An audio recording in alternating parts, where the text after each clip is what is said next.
Since the introduction of the navigation component on Android, navigating the different parts of our application has become much more pleasant to implement. We've been able to better decouple navigation logic from our activities and fragments, along with being able to test these paths with more ease. However, the navigation component has only ever allowed us to achieve these things with components contained within Android application or library modules. With these not being the only kind of modules that our Android projects support, developers have been eager for more module type inclusion for the navigation component. For example, when it comes to the use of dynamic feature modules within our applications, these cannot be navigated to via the use of the navigation component. For these cases, the new dynamic feature navigation library extends from the navigation component to allow us to perform navigation, which involves destinations defined within dynamic feature modules. Before we get started with the library, we need to go ahead and add the dependency to our application. It's important to note that the library is currently still in alpha, so if you get the chance to play with it, then it's a great time to provide feedback to the developers who are working on it. If we were previously using the navigation component library, we would have something that looked like this in our host fragment. When it comes to the dynamic navigator, we need to switch this out for the new dynamic navhost fragment. This navigation host class allows us to handle navigation using destinations that are defined within dynamic feature modules. At this point, we now want to go ahead and add a destination to our graph.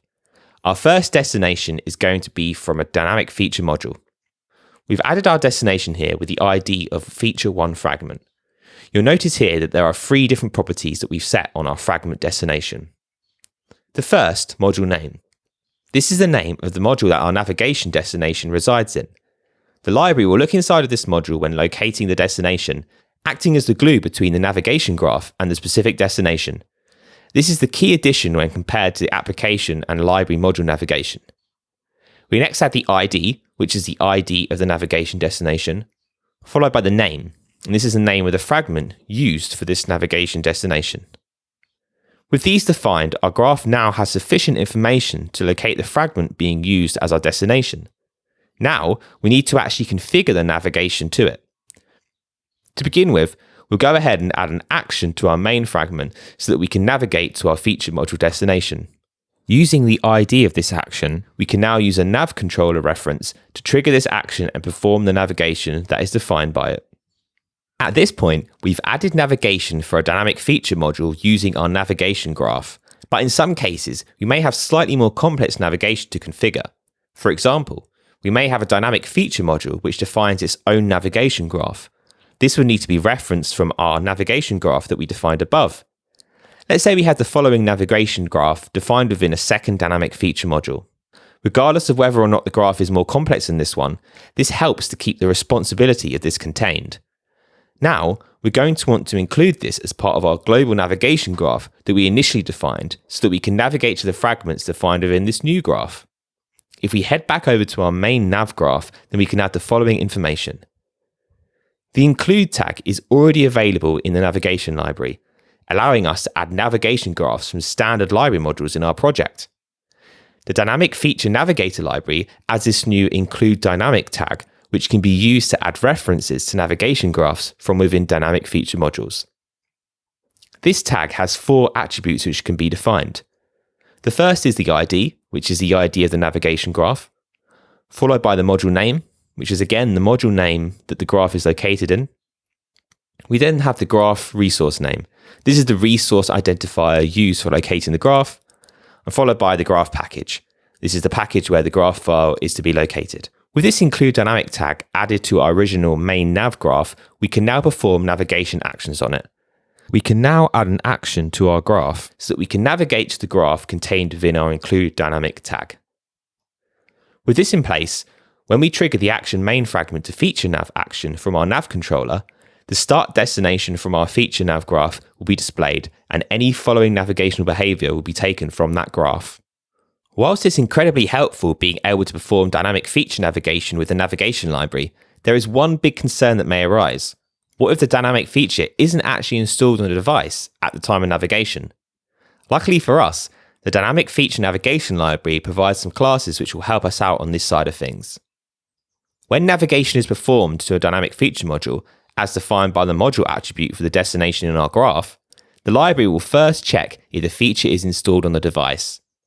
If installed, navigation will be performed to the destination. Otherwise, a progress fragment will be displayed whilst the dynamic feature will be installed, and the user will be navigated to the destination once installation has completed. When it comes to this progress fragment that is displayed during installation, it will handle the whole installation process for us. This includes any loading, success, or error states that occur. This default progress fragment class actually extends from an abstract progress fragment class, which is available for use when it comes to building your own custom progress fragment. Your own custom progress fragment can override the default fragment which is used during the display of this loading state. However, when you do this, you'll need to be sure to handle all of the states manually. Because of this, it is highly recommended to use the default progress fragment unless you really need this customization in place. In some cases, we may wish to implement a non-blocking installation flow for our dynamic feature. For example, rather than showing some form of the abstract progress fragment, we may wish to keep the user in the current context that they are in. This approach can help to achieve a smoother experience for the user and remove any blocking experience that may come from a progress screen. Within the abstract progress fragment class, there are some internals which are monitoring the install status of the dynamic feature, relaying this information back to our fragment implementation.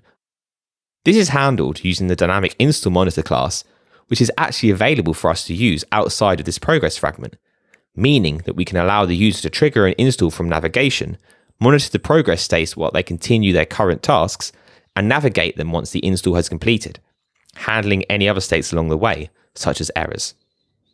We can begin here by creating a new reference to this monitor. Before we begin any monitoring, we're first going to perform our navigation. When doing so, we need to pass an instance of the dynamic extras class.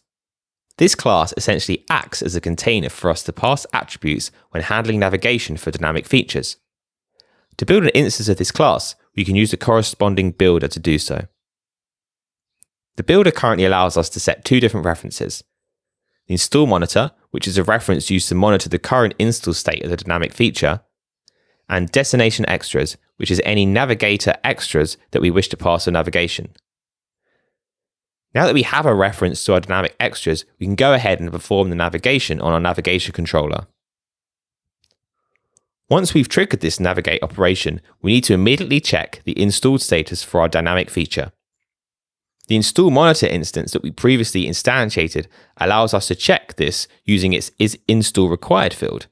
This will return either false, meaning that the install is not required and we continue to perform the navigation, or true, which means the install of the dynamic feature is required, meaning that we'll need to observe the install state and perform the navigation once the install has completed.